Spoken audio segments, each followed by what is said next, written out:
Hi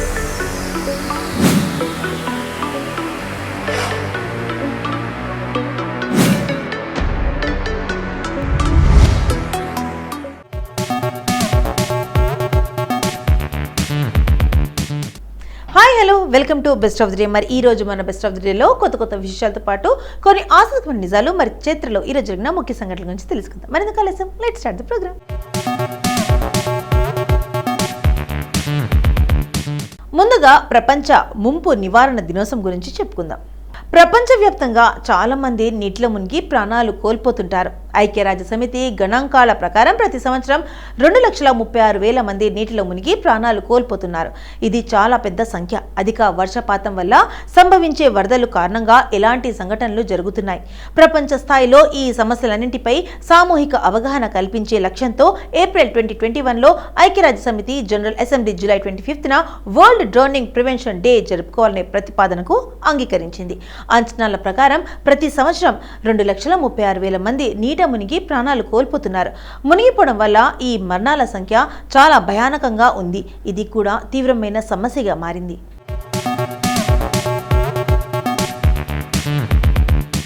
భారతదేశంలో 2022 ప్రభుత్వ గణాంకాల ప్రకారం మునిగిపోవడం వల్ల ప్రతి సంవత్సరం 39,000 మంది మరణిస్తున్నారు. వీరిలో సుమారు 31,000 మంది పురుషులు, 8,000 మంది మహిళలు ఉన్నారు. ఈ మరణాల వెనుక ప్రధాన కారణాలు దేశంలోని పెద్ద ప్రాంతాల్లో వార్షిక వరదలు, అసురక్షిత నీటి వనరులను స్నానం చేయడం, పడవ ప్రమాదాలు, చాలాసార్లు పిల్లలు లేదా పెద్దలు భద్రతా ప్రమాణాలు సరైన మార్గదర్శకత్వం లేకుండా వారు స్నానం చేస్తున్నప్పుడు, నీరు నింపేటప్పుడు, ఈత నేర్చుకునేటప్పుడు లేదా మునిగిపోతున్న వ్యక్తిని రక్షించేటప్పుడు తమ ప్రాణాలను కోల్పోతారు. నీటిలో మునిగిపోవడం వల్ల అత్యధిక మరణాలు సంభవించిన కొన్ని రాష్ట్రాలు ఉన్నాయి. దీని కారణంగా 5,427 మధ్యప్రదేశ్లో, 4,728 మహారాష్ట్రలో, 3,007 ఉత్తరప్రదేశ్లో, 2,095 బీహార్, 2,827 కర్ణాటక, 2,616 తమిళనాడు, 2,152 రాజస్థాన్లో అత్యధిక మరణాలు సంభవించాయి.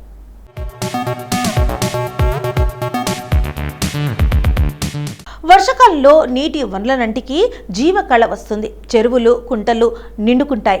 వాగులు, వంకలు పొంగి ప్రవహిస్తాయి. సెలయేళ్లు, పరవళ్లు తొక్కుతాయి.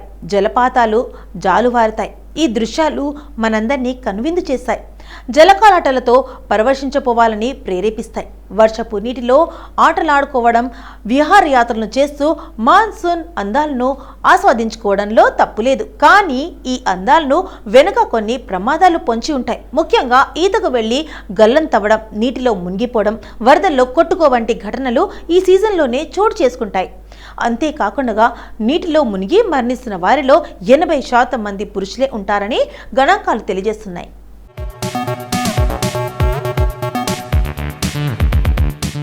అందుకే ప్రమాదాలు జరగకుండా అప్రమత్తంగా ఉండటం, జాగ్రత్తలు పాటించడం అవసరం. ఈరోజు నీటిలో మునిగిపోవడానికి నివారించే దినోత్సవం. ప్రతి ఏడాది జూలై 25న ఈ ప్రత్యేక సందర్భాన్ని నిర్వహిస్తారు.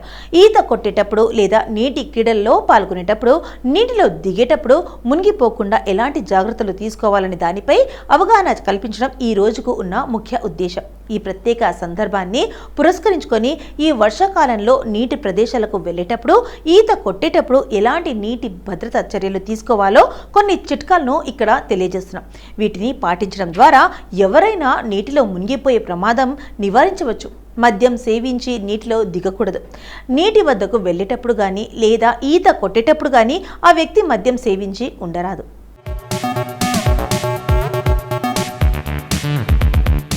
మద్యం సేవించినప్పుడు నీటిలో దిగడం చాలా ప్రమాదం. నీరు ఎక్కువ లోతు లేనప్పటికీ కూడా ఆల్కహాల్ సేవించి వెళ్ళడం నిషేధం. చల్లని నీరు మరింత ప్రమాదకరం. చల్లని నదులు, సరస్సులు లేదా ప్రవాహాలలో ఈత కొట్టడం చేయరాదు. లైఫ్ జాకెట్ను ఎల్లప్పుడూ ధరించండి. మీరు వాటర్ అడ్వెంచర్లో పాల్గొంటున్నప్పుడు లేదా బోటింగ్ చేస్తున్నప్పుడు ఖచ్చితంగా లైఫ్ జాకెట్ను ధరించండి. పిల్లలకైనా పెద్దలకైనా లైఫ్ జాకెట్ ఉండాల్సిందే. ఎక్కువ గాలితో కూడిన నాణ్యమైన లైఫ్ జాకెట్ను ఉపయోగించడం ముఖ్యం. ఈత పాఠాలు నేర్చుకోండి. మీకు ఈత కొట్టడం ఇదివరకే తెలిసినప్పటికీ కొత్తగా ఈతకు సంబంధించిన పాఠాలు నేర్చుకోవడం మంచిది. గజ ఈతగాళ్లు సలహాలు, సూచనలు స్వీకరించండి. ఎందుకంటే వర్షాకాలంలో విభిన్న పరిస్థితుల్లో ఎదురవుతాయి.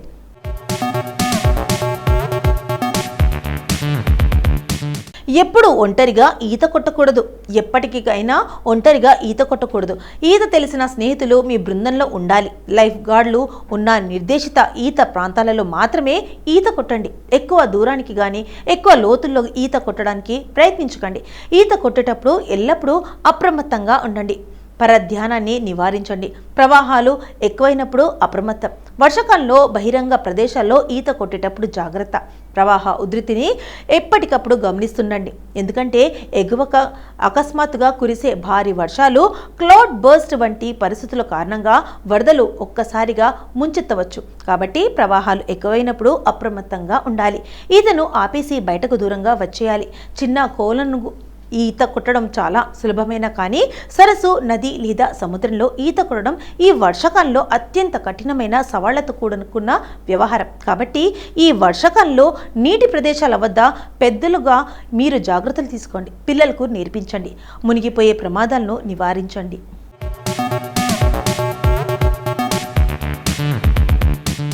ఇప్పటి వరకు ప్రపంచ ముంపు నివారణ దినోత్సవం గురించి మనకు తెలియని కొన్ని ఆసక్తికరమైన నిజాలు తెలుసుకున్నాం కదా. మరి జూలై 25న ఒక్కసారి చరిత్రలోకి వెళ్ళి చూస్తే ఎంతోమంది ప్రముఖుల జన్మాలు జరిగాయి. మరొకసారి చరిత్ర పుటలోకి వెళ్ళి నేడు జన్మించిన ప్రముఖులు ఎవరో తెలుసుకుందాం రండి.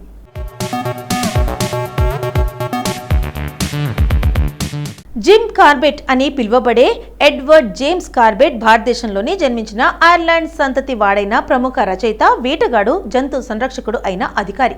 భారతదేశంలోని జాతీయ వనం, రక్షిత ప్రాంతం ఐక్ కార్బెట్ నేషనల్ పార్కు ఈయన పేరు పెట్టడం జరిగింది. మనుషులను వేటాడే ఎన్నో పులులను చంపి ఎన్నో ప్రాణాలను కాపాడిన వ్యక్తిగా ప్రసిద్ధుడు. హిమాలయాల అడుగున కుమవన్ ప్రాంతానికి చెందిన నైనిటాల్లో క్రిస్టోఫర్ మేరీ జేన్ కార్బెట్లకు 8వ సంతానంగా జూలై 25, 1875న జన్మించాడు. తొలినాళ్లలో కార్బెట్కు వేట, చేపలు పట్టడం వ్యాపకాలుగా ఉండేవి. కానీ తరువాత రోజుల్లో వన్య మృగాలను వేటాడడం కాక కెమెరాలతో వాటి చిత్రాలను తీయడంపై ఆసక్తి పెంచుకున్నాడు.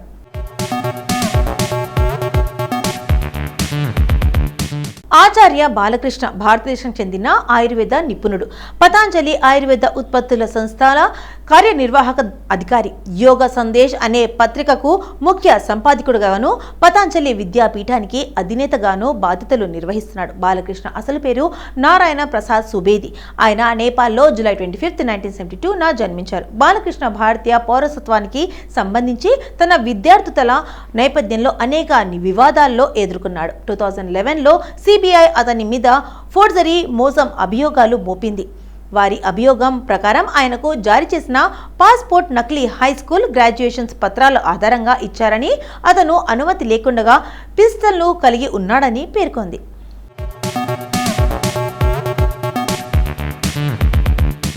హర్సిమ్రత్ కౌర్ బాదల్ భారతదేశం చెందిన రాజకీయ నాయకురాలు. ఆమె నరేంద్ర మోదీ మంత్రివర్గంలో 26 మే 2014 నుండి 17 సెప్టెంబర్ 2020 వరకు కేంద్ర ఫుడ్ ప్రాసెసింగ్, ఆహార శుద్ధి పరిశ్రమల శాఖ మంత్రిగా పనిచేసింది.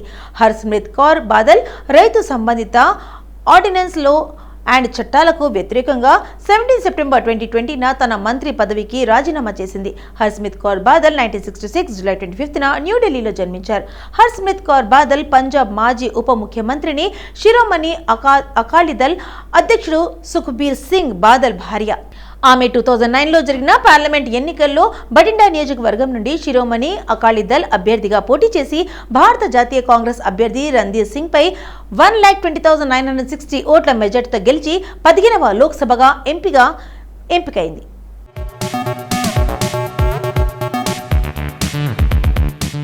కృష్ణన్ మాధవన్ నాయర్ తన రంగస్థల పేరు జయన్గా ప్రసిద్ధి చెందారు. కోలన్లో మాధవన్ పిళ్ళై మరియు భారతీయమ్మ దంపతులకు కుమారుడుగా జూలై 25, 1939న జన్మించాడు. 1970, 1980లలో ఒక భారతీయ నటుడు, నావికా దళ్ అధికారి, స్టంట్ పెర్ఫార్మర్. అతను 150కి పైగా మలయాళ చిత్రాల్లో నటించాడు. ప్రధానంగా యాక్షన్ స్టార్గా 2010లో అతను మలయాళ సినిమా యొక్క మొదటి అత్యంత విజయవంతమైన యాక్షన్ హీరోగా పిలువబడ్డాడు. 2000ల ప్రారంభంలో అతని super star image cartoon email SMS దృగ్విషయంగా మారింది. యాక్షన్ స్టార్ విస్తృతంగా మారడానికి కారణమైన సూపర్ హ్యూమన్ బలం యొక్క ప్రత్యేకమైన కోట్లతో అతని కామిక్ సూపర్ హీరోగా చిత్రీకరించింది.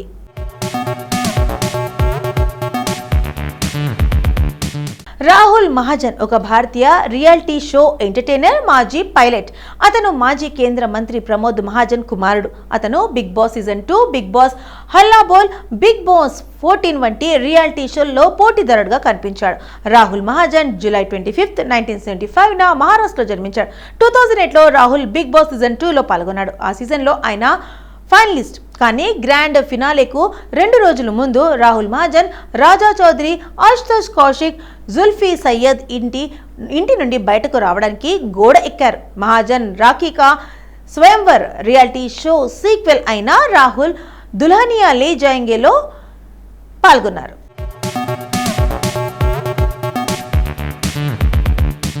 సో ఇదండి ఇవాళ మన బెస్ట్ ఆఫ్ ది డే. మరి ఈ రోజు మన బెస్ట్ ఆఫ్ ది డేలో ఈ రోజుకి సంబంధించిన కొన్ని ముఖ్యమైన విషయాలు తెలుసుకున్నాం కదా. మరి రేపటి ఎపిసోడ్లో మళ్ళీ కలుద్దాం. అంటే టేక్ కేర్, బాయ్.